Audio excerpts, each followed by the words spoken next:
जी ठाकुर जी की सेवा, ठाकुर जी के नियम आदि वो सब करो, बहुत अच्छा है, पर कभी कभी प्रयास किया करो कि जो प्रिय भाव आपके हृदय में प्रकट होते हैं ठाकुर जी के लिए, उनको कोई शब्द दीजिए, उनको एक छंदबद्ध कीजिए और छंदबद्ध करके फिर ठाकुर जी के सामने प्रस्तुत करो।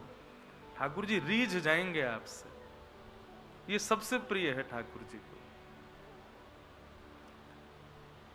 एक महापुरुष राजस्थान में रहते थे, वृंदावन के सारे ठाकुरों के ऊपर उन्होंने कीर्तन लिखा।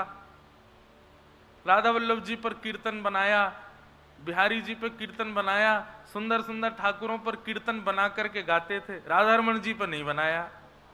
तो श्री राधा रमण जी उनके स्वप्न में आ गए, बोले मैंने तेरो कहा बिगाड़ो, तेने सबन पे कीर्तन लिख दियो, मोह काय को छोड़ दियो। अगले दिन ही सवेरे भक्त वापस आयो और श्री राधा रमण जी के प्रांगण में पहुंचते ही उन्होंने यही शब्द लिखे, जय जय राधा रमण हरि बोल, जय जय राधा रमण हरि बोल। हो नवनागर नवल छैल रसिया, बड़ो प्यारो है मेरो मन बसिया। या के रस के भरे हैं कपोल, जय जय राधा रमण हरि बोल। हो जग नाचे जिसकी किलकन पे, कजरीली तिरछी चितवन पे।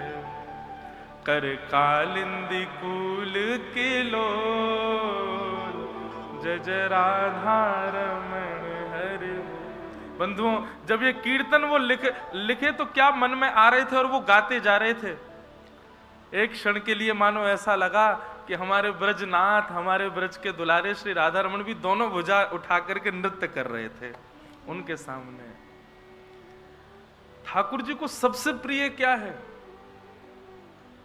आपके हृदय के भाव, आपके हृदय के उद्गार। इसलिए अब प्रयास कीजिए। सेवा आप करते हैं ठाकुर जी की, वृंदावन आप आते हैं, परिक्रमा आप लगाते हैं, नाम जप आप करते हैं, तिलक नियम रोज करते हैं, सब विधि विधान से चल रहा है। अब आगे बढ़िए थोड़ा, अब थोड़ा कलम उठाइए, पत्र लीजिए और अपने हृदय के भावों को छंदबद्ध करके लिखिए और गाओ अपने ठाकुर जी के सामने। उनको प्रिय लगता है, यह भी एक सेवा है। जयदेव महाप्रभु ठाकुर जी के सामने जाते और अष्टपदियों का गान करते। ये जो अष्टपदी अभी हम गा रहे थे, ऐसी अनेक अष्टपदियां हैं, पूरा गीत गोविंद ग्रंथ ही है जयदेव महाप्रभु का। तो श्री जयदेव महाप्रभु जब गाने लगे, अब सोचो कितनी अच्छी बात। मुझे ये बात कहने में, भाव कहने में हर बार मेरे रोए खड़े हो जाते हैं। अभी हम लोग जब गा रहे थे, श्रुत कमला कुछ मंडल धृत कुंडल कलित ललित वनमाल, जय जय देव हरे। कोई कवि अपनी जय जय कैसे लिख सकता है किसी कवित्व में? जयदेव महाप्रभु जय जय देव कैसे लिख सकते हैं? लिखना तो चाहिए था जय जगदीश हरे, और लिख दिया जय जय देव हरे। तो हमारे रसिक जन कहते हैं, बोले जयदेव महाप्रभु तो जय जगदीश हरे ही गा रहे थे, पर उनके मधुर स्वर को सुन के श्री जगन्नाथ जी गा रहे थे जय जय देव हरे, जय जय देव।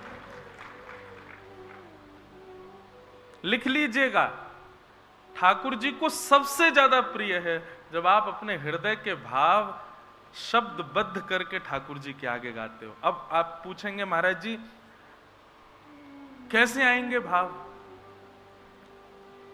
कैसे आएगी ये कला कि हम भी लिखें कुछ?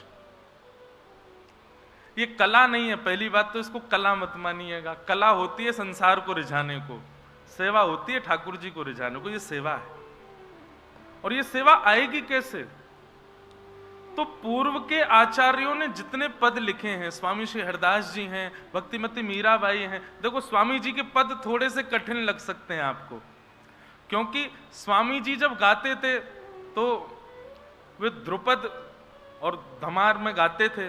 उनका जो गायन शैली थी वो ऐसी थी कि मृदंग बजावे वारे आदि आदि साज बजावे वारे भी कांपते कि जब स्वामी जी गावे तो हम कैसे बजावें। तो उनके जो शब्दावली हैं उनमें खींच बहुत है, उनमें ओज बहुत है, सब लोग नहीं गा पाते। पर सरल वक्तव्य अगर आपको सुनना हो तो सूरदास जी हैं, कुम्भन दास जी हैं, मीराबाई हैं, इन सब रसिक जनों के पद गाना पढ़ना शुरू करो। धीरे धीरे धीरे धीरे इन्हीं पदों की कृपा से ही एक दिन आपकी कलम भी आपके हृदय के भाव को लिखेगी। और एक बात कहें, जिस दिन आप पद रचना कर दो ठाकुर जी के सन्मुख, वादना समझ लियो कि ठाकुर जी नेक आपके और समीप आ गए, ठाकुर जी नेक आपके और करीब आ गए। बस अब निरंतर उन्हीं भावों से ठाकुर जी को प्रसन्न करते रहो। ठाकुर जी को बहुत प्रिय है। कहां तक कहें भैया, गुसाई जी को कभी कभी सूरदास जी आदि अष्ट सखाओं को मंदिर से बाहर करना पड़ता था। बोले बाहर जाओ, क्यों? बोले तुम यहां बैठे बैठे पद गाते रहो, भीतर ठाकुर जी सामने थाली लगी रहे और कवल हाथ में लिए यूं ही बैठे रहे, कानन से सुनते रहेंगे, नेत्रन से आंसू बहाते रहे, वो इतने भाव विवल रह जाएं कि भोजन करना भूल जाएं।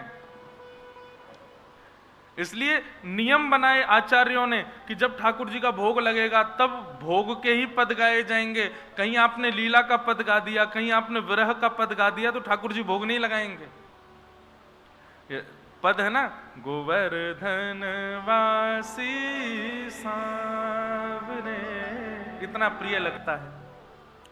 ये सबसे पहली बार मुझको मेरे पूज्य नाना जी ने सुनाया था, पंडित श्री कृष्ण लाल शास्त्री जी। अच्छा, नाना जी की धुन सुनाए? जो नाना जी हमारे गाते, उनकी धुन अलग थी। वे गाते गोवर्धन वासी सांवरे,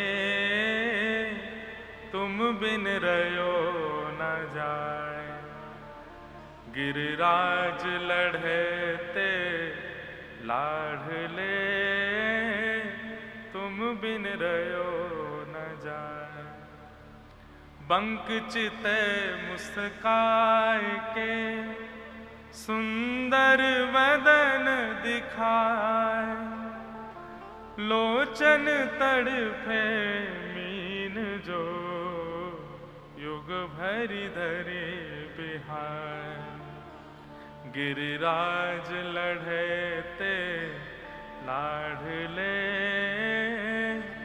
तुम बिन रयो न जाए। पूज्य नाना जी इस धुन में गाते थे। जब पहली बार मुझे ये पद उन्होंने दिया, सुनाया, मैं स्कूल में पढ़ता था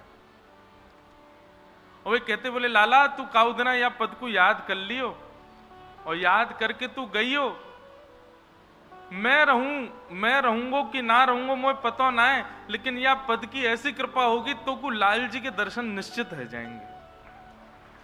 बोले जब श्री चतुर्भुज दास जी ने यह पद गाया था तो ठाकुर जी ने चतुर्भुज दास जी को आश्वासन दिया।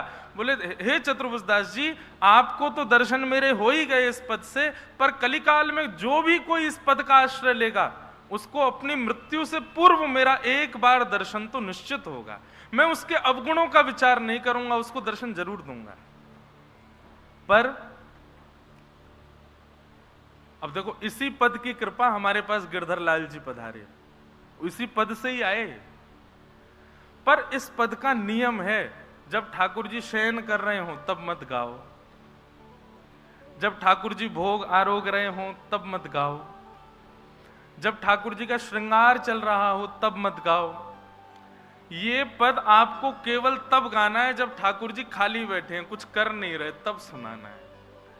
कहीं आपने सेवा के मध्य में, श्रृंगार के मध्य में, शयन के मध्य में, भोग के मध्य में ये गा दिया तो ठाकुर जी कोई क्रिया कर रहे हैं तो वो क्रिया करेंगे नहीं, वो नेत्रों से अविरल अश्रुधार और फिर रुक जाएंगे, उनको क्रिया में फिर विक्षेप आ जाएगा। इसलिए नियम बनाया। इसलिए रसिक जनों के पद, उनका भी विचार करो कि लीला कौन सी चल रही है, तभी ठाकुर जी के सामने गाना है। नहीं तो एकांत में आप उनका मनन चिंतन करते रहो, उन्हीं पदों से कृपा होगी कि आप शब्दबद्ध कर पाओगे अपने भावों को। और जिस दिन आपने शब्दबद्ध कर दिया, हम अपनी जिम्मेवारी पे कह रहे हैं आपसे, हम हस्ताक्षर करके कह देंगे मेरी जिम्मेवारी है, ठाकुर जी आपके समीप आएंगे ही आएंगे। जिसको भी ठाकुर जी मिले हैं, मैंने किसी ऐसे एक भक्त को नहीं देखा जिसको ठाकुर जी मिले हों और उसने कोई शब्द प्रस्तुत ना किया हो। इसलिए करो। हम पे तो लाल जी की कृपा है कि कभी कभी खूब हमारे सब गंधर्वजन ये लेके बैठे रहते, महाराज जी कुछ लिखें कुछ बनावें। मैंने कि ऐसे आवे ही ना, कहो तो चलते चलते कुछ मन में भाव आ जाएगा, लिख देंगे गा देंगे। गोवा में कथा चल रही थी अकिंचन, हमारे सारे गंधर्वजन गए भी नहीं थे, 2-3 ही थे। आप थे वहां पे गोवा में, बस लेके बैठे लाल जी के आगे में, लाल जी कृपा करो, सोई शब्दबद्ध हो गए, लिख दिया गा दिया ठाकुर जी के आगे। राधा रमणम हरे हरे, ये तो बंगाल की बात है, बहुत पुरानी बात है कि राधा रमणम हरे हरे लिखा। कैसे लिखा, कभी किसी पद को सुने, कभी कहीं से कुछ सुने और फिर हो गया। हम चाह रहे हैं कि भैया ये भी एक सेवा का, और ये सर्वश्रेष्ठ सेवा का प्रकल्प है। आप भाव प्रकट करो, प्रस्तुत करो। पहले शुरुआत में हो सकता है शब्दों में कमी रहेगी, लेकिन करते जाना, रुकना नहीं। धीरे धीरे एक दिन ऐसा भाव प्रकट होगा जिस भाव को सुन करके गा करके लगेगा कि मानो श्याम सुंदर सामने ही खड़े। मैं हर कथा में वृंदावन रसामृत पद गाता हूं। क्यों? आप लोग जब सब नृत्य करते हो ना, तो मुझे लगता है बीच में श्यामा श्याम भी नाच रहे हैं, वे भी उछल करके आनंद कर रहे हैं, सप्त निधियों के दर्शन सामने होने लग जाते हैं। इसलिए मैं हर कथा में हर दिन गाता हूं। ऐसे भाव ठाकुर जी को बहुत प्रिय है, ठाकुर जी को बहुत प्रिय लगते हैं।